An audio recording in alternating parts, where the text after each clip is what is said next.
see. Okay. So, hello, dear ladies and gentlemen, dear organization team. Well, let me thank you first for inviting me and giving me the opportunity to present the German competency approach on this very interesting discussion we heard. So thanks very much, and I will continue. In my presentation, I will give you some facts and data on the labor market. Then I will refer to options of the recognizing competencies in Germany. And I will put a special spotlight on a project we're working on to define competences of the refugees who are shortly in Germany and do not have any certificates, do not speak the language, and that might be very interesting. So we're looking forward on the product of this project. I will skip through the labor market facts and data, so I will go on that very fast because we've heard a lot of that in the morning. But what you see here is Germany and the federal states and the influx of the refugees, and you see it's very, very differentiated. There's the influx is an unequal distribution. So we had last year 1.1 million refugees coming to Germany. And we expect, as my CEO, Mr. Becker, said this morning, about 400,000 people to stay, to come to as labor force to the labor market. Well, we're all aware that if the country's refugee policy is to succeed, these newcomers must become part of the workforce and the society in general. Their economic and social inclusion is very, very important for the social cohesion in Germany. So that's a great task for us. Oh, what's now? I took the wrong help. That was wrong. Okay, so. Okay, we'll concentrate on that. Okay. These people coming to Germany, these newcomers, meet a good labor market, a booming labor market, and you see on the ILO statistics, we got a very low unemployment rate, the lowest within the EU. I think we changed places with the Czech Republic the last month, or in May, but we're still a good economic situation, and that's what you see on the left-hand side. And on the right-hand side, you see from the year 2011, the number of asylum seekers, the rising number of asylum seekers. So that's a challenge we're facing. But we do have good. But we do have good conditions, and so because it's changed here, And we also do have, like other countries in the European Union, we do have an overage society. We do have in Germany the second oldest society in the world, worldwide, and the eldest in the EU countries, So what you can see here, on the right-hand side are the opportunities, and these are all the people coming to us and who are eligible to stay longer, are rejuvenating cure for us. They're younger than us. 70% are below the age of 30. So that's the opportunity, that's a chance for us, and also the good economic situation, which leads to companies who are willing to engage refugees.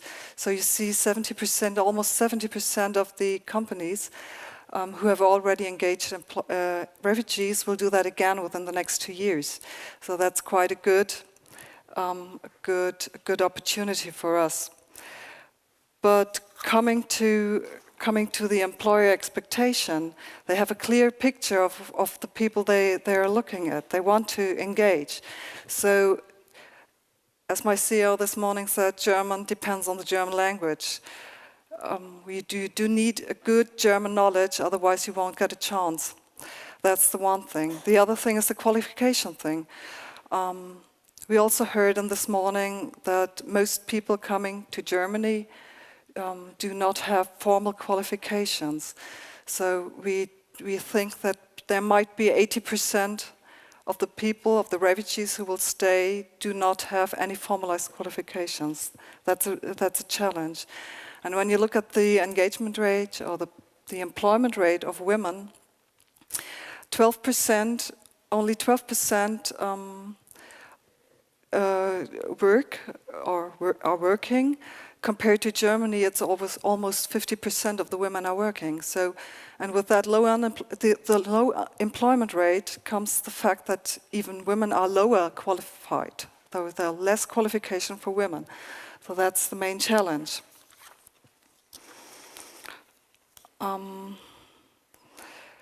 Let's have a look at the qualification in detail. We do not really have reliable statistical material on the qualification the refugees bring with them. But we do have had some projects in Germany. The one was the early intervention project, where we start to offer counseling services at a very early stage, even before the people had a labor market access. So when they were just enrolling for or applying for asylum, we had our counselors going to the registration centers and offering the counseling services. And that was one program we had over the last 2 years, and another program was Xena's program. Most of them might know it, where we helped our program which helped to find work for refugees. And we had a closer look at the qualifications of these participants. And that made us also quite optimistic, because there was many people working in the health sector. You probably might not read it from the back of the room, but the medical and health professions were on the top number one. That's the professions which we are desperately seeking in Germany, as in many other countries. And we also had good qualifications from teachers, electronics and engineering, tourism and gastronomy, where the labor market in Germany is also, we can also use on the labor market in Germany. So that's the optimistic part. So when you have gained a qualification in a foreign country, what are the ways in Germany? What can you do to get your qualification recognized? There are two options. If you do have a state-approved qualification from your home country, we do have a law for recognizing the competencies. So everyone is eligible to apply for recognition of the foreign qualification. There's a comparison of the training contents between the home country and the German country, and you get a stately approved certificate on that. So it's still a challenge, but there's an answer to it, and we have to speed up a bit, because the process in Germany is quite complicated. And there are a lot of institutions who are dealing with this topic. So it's a complicated process, but there's a solution. And I think the aim, the target, is to speed up and use this more often. But as I said, it's only probably a solution for 20% of the newcomers when we look at our statistics or our estimations. And we do not have such a system for people who have not state-approved qualifications in their home countries. We do not have a recognition system in Germany. You simply just don't have the chance to get a stately approved certificate on that. And well, that's the case. So what we're doing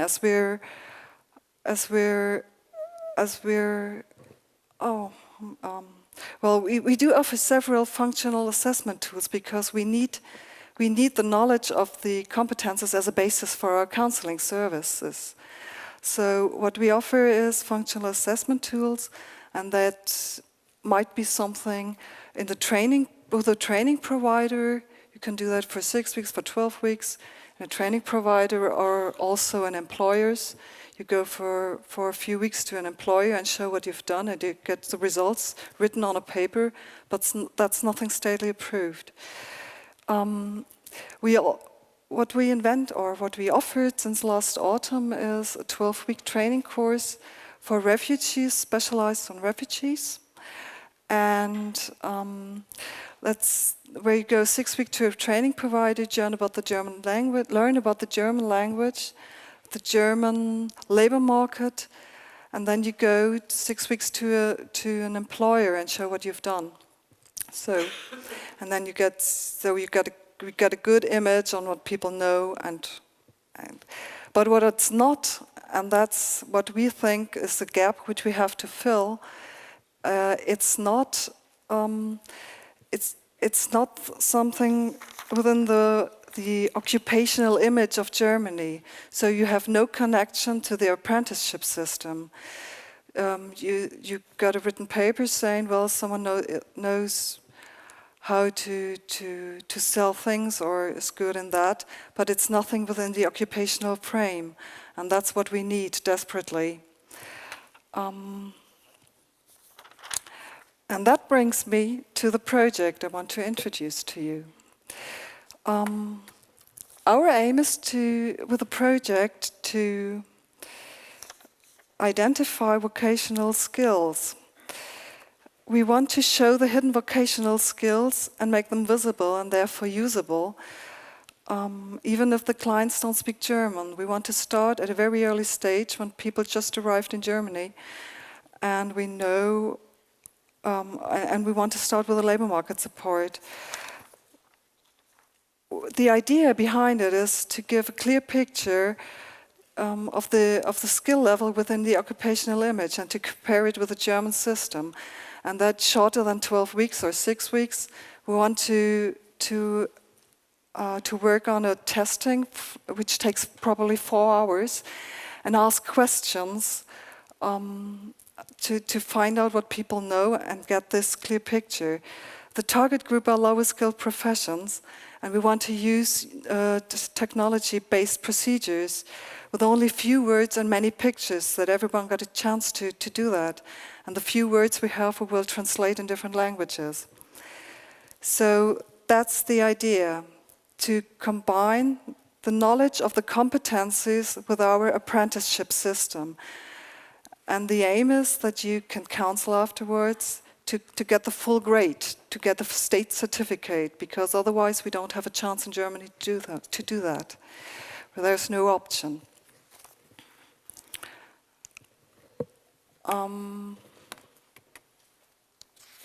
Let's have a look at the process, at the counseling process, what we think, how the testing should be used. We start with the career counseling and the public employment service, and the usual way to do that is we use self-declaration. That's how we do it with the Germans, self-declaration, and we let us show the certificates, and both doesn't work with the refugees. They don't speak German, and they don't have certificates. And even if they speak a bit and can't tell us what they've done, we've got big differences. We've got big differences in the working conditions. When you think of a car mechanic in Eritrea, that's something completely different than being a car mechanic at BMW in Munich or Mercedes-Benz in Hamburg. So even if people can tell us what they've done, that might be something different in the German context or working condition.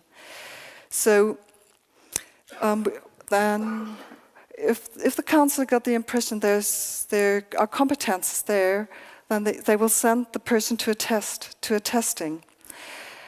And then the test will be done, a 4-hour test. And then you get back the results in a scalable way, scalable within the German system, and saying, well, probably The result could be someone knows being a car mechanic for 60% of the first year of apprenticeship, 20% of the second year, so you got it scalable. That's very important. The results get back to the counselor and also to the person who has been in the testing, and then both discuss what the best way, the tailor-made way to continue. That can be different options. That can be that someone is very young and goes to an apprenticeship, probably an accelerated apprenticeship, start at the second year. That's one point. Another thing could be it might be someone older who has to send back money home, has a good knowledge which is needed on the labor market, and then they will start working. We're trying to find or support him in finding work on the labor market, and probably going to a training course in the weekend or in the evenings to get this certificate. Or it could be that that someone is the best way to go to a training course and then go to external testing for getting the full apprenticeship paper. So there might be different options, but what we need is a clear picture of the competences of this person within our frame. So, what shall it look like? I explained a lot, and I want to show you the idea behind it. So, what you see on this picture is on the left-hand side, you see 3 photos of an oil filler cap. So it's a testing of a car mechanic. That's the oil filler cap on the right-hand side, on the left-hand side when you look at that.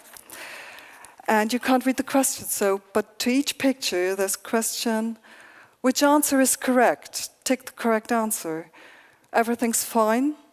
It should have changed earlier, or the cylinder head gasket is broken. And the person should tick what is right. And then with the 40 questions, we think about 40 questions, which come from the training curricula, and then you get a picture where the person stands. That's the idea. So that's what we think of is we want to offer the testing for the refugees, and we think of 30 professions to be tested, and that these 30 professions should cover that's the aim, about 70% of the refugees coming to Germany. So that's what we're working on.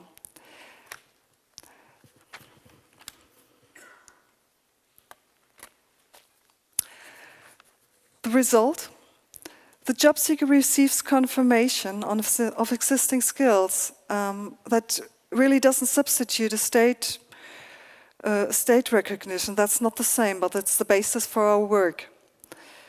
Well, we got a validated knowledge on the competences and therefore differentiated decision making. That's the aim, that the counseling and the qualification pathway can get concrete and tailor-made. And the other effect we want to gain with that is that we got pleased employers, because their expectations are very high.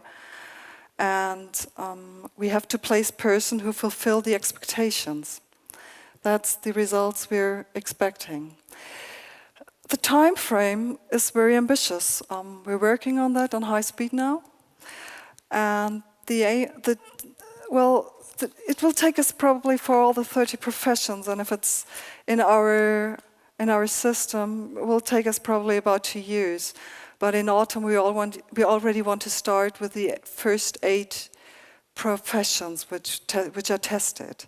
So that's the ambitious aim.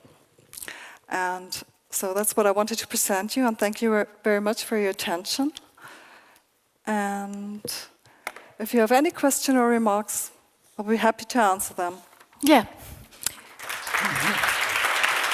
Please come.